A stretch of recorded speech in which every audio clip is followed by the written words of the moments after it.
We had the full reveal of the Samsung Galaxy S23 Ultra thanks to OnLeaks and SmartPre, and their main changes that they showed us were symmetrical bezels, and with the sensors on the rear that were flush with the rear glass panel. Ice Universe tweeted a couple of days ago though, and he says that this information is incorrect. He says that we're still going to have a narrow forehead and a bigger chin, and he also says that the sensors on the rear are not going to be flat and there's still a little bulge. This means essentially that the Galaxy S23 Ultra is going to look pretty much the same as the S22 Ultra.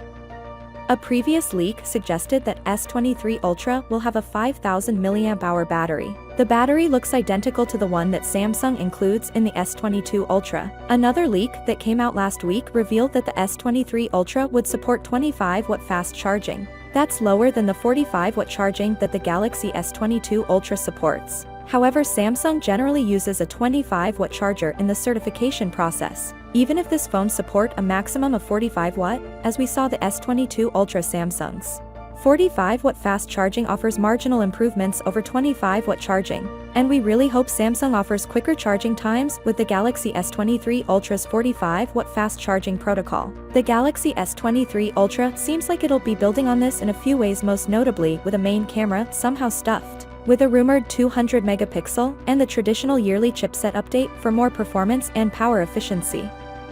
They're using optical stabilization so the lens moves to counteract any shake, but as the name suggests, censorship stabilization is the movement of the actual sensor. The back camera lenses are actually slightly thicker than the S22 Ultra with two sensors on the side now flushed in for an even cleaner look. The camera have changed slightly with the right-hand side sensors that being flush with the rear panel.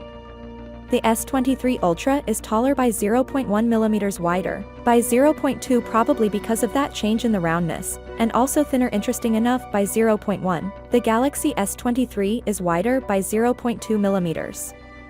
There's still a few months to go until the new Samsung flagship phone takes to the stage, but when will be released? The Galaxy S22 launched in February, so we'd expect a similar timeline for the Galaxy S23. So, without being said, let me know your thought in the comment below, and if you are new here, please subscribe. Peace out.